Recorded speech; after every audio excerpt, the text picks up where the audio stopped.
Today, we're going to explore one of the most exciting frontiers in materials science, phase-change nanomaterials with ultrafast, non-thermal transitions. This is a revolution happening on timescales faster than you can imagine. First, let's understand what phase-change materials are. These are materials that can rapidly switch between different states, like from crystalline to amorphous, or from metallic to insulating. In the crystalline state, atoms are arranged in an ordered structure and the material conducts electricity. In the amorphous state, atoms are disordered, and the material becomes insulating. These materials can switch between these states incredibly quickly. Now here's what makes modern phase change materials so remarkable. Traditional phase change happens on nanosecond or microsecond timescales, but we're now talking about femtosecond transitions. 1 femtosecond is 10 to the negative 15 seconds. That's a millionth of a billionth of a second. It's faster than atoms can move. The star players in this field are chalcogenide phase change alloys and correlated oxides. Let's look at these materials more closely. Chalcogenides are alloys containing elements like sulfur, selenium, or tellurium. The most famous example is GST, which stands for germanium antimony telluride. The formula is germanium-2, antimony-2, tellurium-5. This material is already used in rewritable DVDs and Blu-ray discs. Correlated oxides like vanadium dioxide exhibit strong electron-electron interactions. These materials can switch from insulating to metallic states almost instantaneously. In these materials, the atoms are arranged in a lattice structure and electrons can move between them. The key is understanding what happens when we hit them with ultrafast pulses. Now here's the revolutionary discovery that changes everything. These materials can switch states faster than the lattice can heat up. Let me ask you a question. How is that even possible? In the traditional view of phase change, you heat up the material, the structure melts, and then it cools down into a new arrangement. This is a thermal process driven by temperature. The sequence is, apply heat, material melts, then it recrystallizes into a new phase. This takes time for the lattice to heat up and for atoms to diffuse around. But here's the problem. On femtosecond timescales, atoms don't have time to move significantly. Thermal diffusion is too slow, yet the material still switches. How? The answer is electronic reorganization. The electrons rearrange themselves almost instantly, creating a new electronic state before the atoms have time to respond. On femtosecond timescales, the electrons reorganize first. Then, on picosecond timescales, the lattice follows and adjusts to match the new electronic configuration. Finally, the structure stabilizes in the new phase. So how do we actually trigger these ultrafast transitions? We use intense ultrafast laser pulses or electrical pulses. Ultrafast laser pulses can deliver enormous amounts of energy in just a few femtoseconds. This creates a sudden electric field that directly excites the electrons. Typical pulse durations are less than 100 femtoseconds.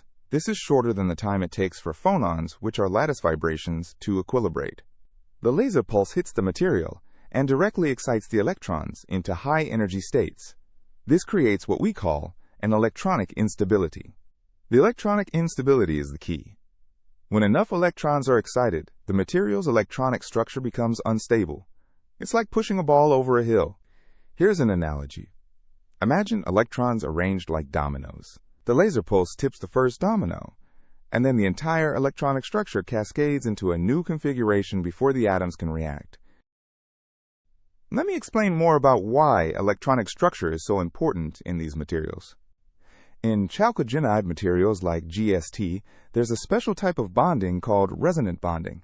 When electrons are excited, this bonding pattern can switch almost instantly.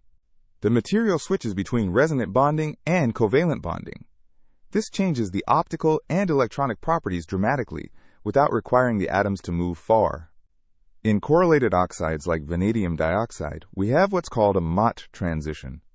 This is when strong electron-electron interactions suddenly change the material from insulating to metallic. In the Mott insulating state, electrons are localized due to strong repulsion. When we excite them with an ultrafast pulse, they suddenly delocalize, and the material becomes metallic. Now here's a crucial question. If the electrons switch first, what happens to the atoms? Do they just stay in the old positions? The answer is no. The lattice follows, but on a slightly slower timescale. Once the electrons have reorganized, they create new forces on the atoms. The electronic transition happens on femtosecond timescales, around 10 to the negative 15 seconds. The lattice response happens on picosecond timescales, around 10 to the negative 12 seconds. The new electronic configuration changes the forces between atoms. This creates a driving force for the atoms to move into new positions that match the electronic structure. Here's another analogy. Imagine dancers on a dance floor. The music suddenly changes, which represents the electronic transition. The dancers then adjust their positions to match the new music. The music changes instantly, but the dancers take a moment to respond.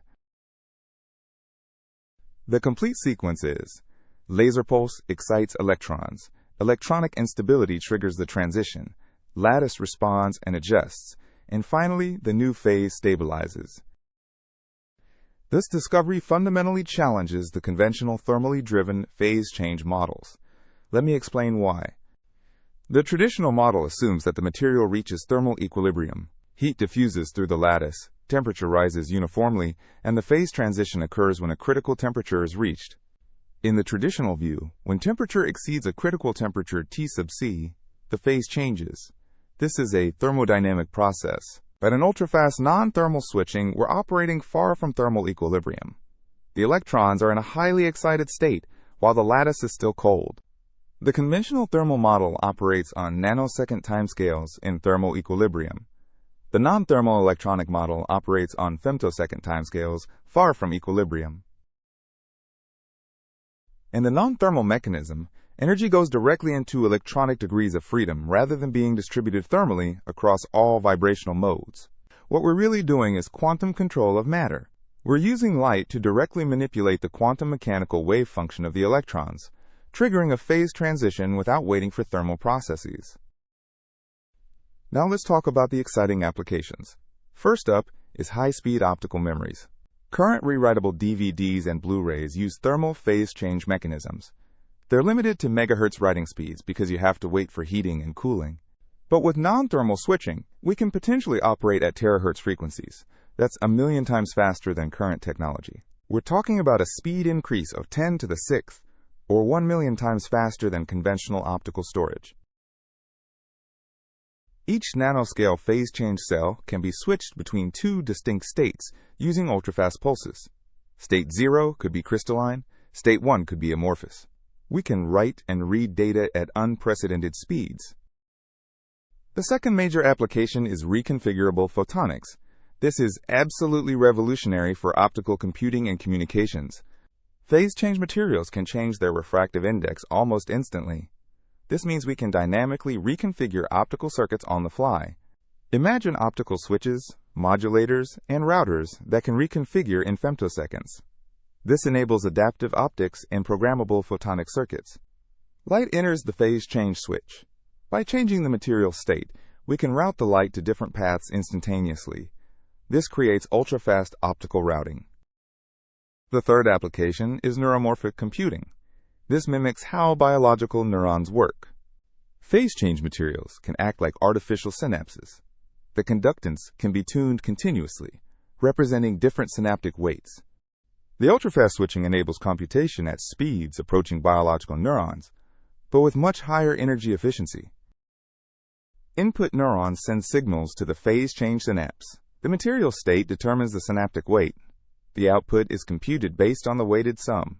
This enables massively parallel, brain-inspired computing. Finally, these materials enable entirely new low-energy logic architectures that operate beyond traditional thermal limits. Traditional silicon transistors dissipate significant heat with every switching event. This heat dissipation limits how densely we can pack transistors and how fast they can operate. The switching energy in conventional transistors is proportional to capacitance times voltage squared. Reducing this energy is extremely difficult. Non-thermal phase change switches use electronic instabilities rather than moving charge around. This potentially allows switching with far less energy dissipation. By exploiting quantum electronic transitions rather than classical charge movement, we could approach the fundamental quantum limits of energy efficiency in computation. Silicon transistors require femtojoules per switch and are limited by heat dissipation. Phase change devices could potentially operate at attojoule energies using electronic transitions. That's 1,000-fold energy reduction. How do scientists actually study these ultrafast processes? Let me describe the experimental techniques. The key experimental method is called pump-probe spectroscopy. You use one ultrafast laser pulse to pump or excite the material, and then a second pulse to probe what happened. The pump pulse excites the material. The probe pulse, which arrives at a precisely controlled delay, measures the material's state. By varying the delay, we can map out the dynamics in real time. Modern pump probe setups can achieve time resolution down to just a few femtoseconds. This allows us to watch the electronic transition happen in real time. Despite the enormous progress, there are still major challenges and open questions in this field. First challenge: how do we precisely control and optimize the switching? We need to understand exactly how the pulse parameters affect the transition dynamics. Second challenge: scaling to practical device sizes while maintaining ultrafast performance. As devices get smaller, new physics emerges. Third challenge: achieving both energy efficiency and repeatability. The material must switch reliably millions or billions of times without degradation. An open question is, can we go even faster than femtoseconds? Some researchers are exploring attosecond control, which is 10 to the negative 18 seconds. 1 attosecond is 10 to the negative 18 seconds. At these timescales, we're approaching the fundamental limit of how fast electronic processes can occur. Let's zoom out and look at the bigger picture. What does all this mean for the future of computing and technology? Moore's law, which predicted exponential growth in computing power, is slowing down. We're hitting fundamental thermal limits with silicon transistors. Non-thermal phase change materials offer a potential path beyond silicon. By operating on entirely different physical principles, we can sidestep the thermal bottleneck. This enables entirely new computing paradigms, not just faster versions of what we have now, but fundamentally different architectures like optical computing and neuromorphic systems. The roadmap shows the transition from current silicon electronics limited by thermal constraints through hybrid silicon photonic systems to future non-thermal phase change computing that operates beyond traditional limits. Let me summarize the key takeaways from this lesson on ultrafast, non-thermal phase change materials. First, femtosecond switching is driven by electronic instabilities, not thermal heating. The electrons reorganize before the lattice can respond. Second, the key materials are chalcogenide alloys like GST and correlated oxides like vanadium dioxide, which exhibit strong electronic responses. Third, this phenomenon fundamentally challenges conventional thermal phase change models because it operates far from thermal equilibrium. Fourth, intense ultrafast laser or electrical pulses trigger the electronic reorganization by creating electronic instabilities. Fifth, the lattice then follows on picosecond timescales, adjusting to match the new electronic configuration and stabilizing the new phase. Sixth, exploiting these non-thermal transitions enables revolutionary applications including high-speed optical memories, reconfigurable photonics, neuromorphic computing elements, and ultra-low energy logic architectures. And finally, these devices can operate far beyond traditional thermal limits, potentially enabling terahertz speed computing with attojoule energy per operation. Looking to the future, the field of ultrafast non-thermal phase change is just beginning. The next decade will likely see these materials transition from research labs to practical devices. We can expect the first commercial ultrafast phase change devices within the next 5 years, particularly in specialized applications like high-speed optical switching and neuromorphic chips.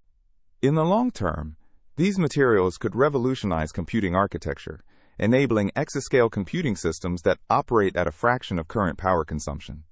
Realizing this vision will require an interdisciplinary effort bringing together materials scientists, physicists, electrical engineers, and computer architects. The race is on to fully understand and exploit these quantum electronic transitions. The team that masters this technology could define the next era of computing